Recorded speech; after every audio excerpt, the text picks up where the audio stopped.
कौन कहता है कि गांधी अत्याचारियों के विरुद्ध अहिंसक थे?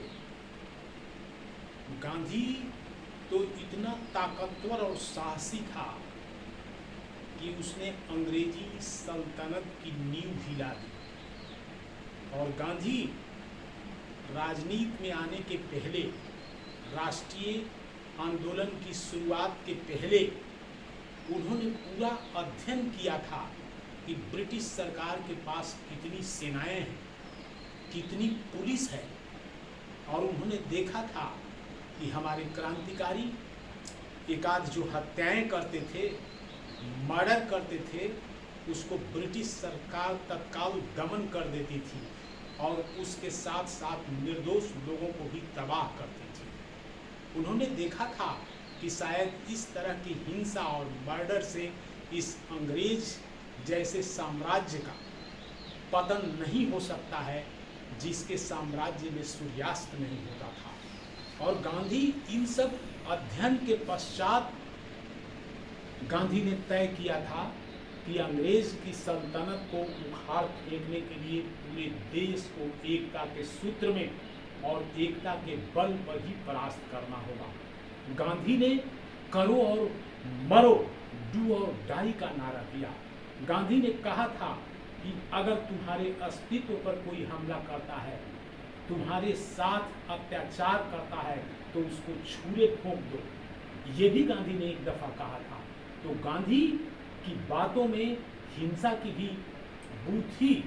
आज उसी तरह से ये हमारा पड़ोसी जो हमारा इस तरह से हमारे अस्तित्व, हमारी ललनाओं के सिंदूर को धोने का काम किया है, और आज इसके बावजूद वह हमारे छोटे छोटे बच्चे और औरतों का कर्म कर रहा है अपनी फौज के द्वारा।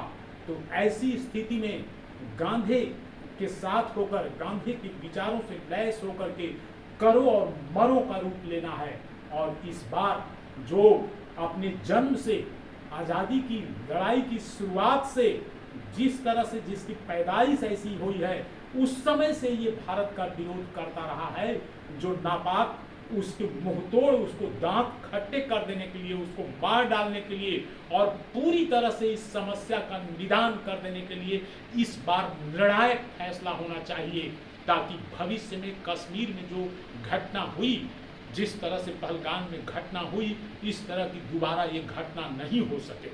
और मैं ये कहना चाहता हूँ, यह विश्वास दिलाना चाहता हूँ कि पूरे देश का जो हमारा शिक्षक समाज है, वह भी सैनिक है हमारा।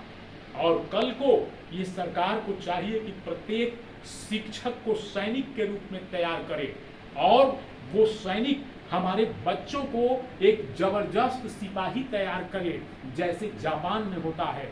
हमारा बच्चा बच्चा सिपाही हो, देशभक्त हो, हमारा प्रत्येक शिक्षक देशभक्त हो, और हमारा फौज हो, और उसको फौज की तरह सारी सुविधाएं मिले। ये हमारे शिक्षकों का जो है सो बल है। हमारे शिक्षक इसमें आगे रहेंगे और अपना बलिदान भी देंगे, और शिक्षकों की दुनिया और शिक्षकों की फौज और उनके बच्चों की फौज पूरी तरह से तैयार है।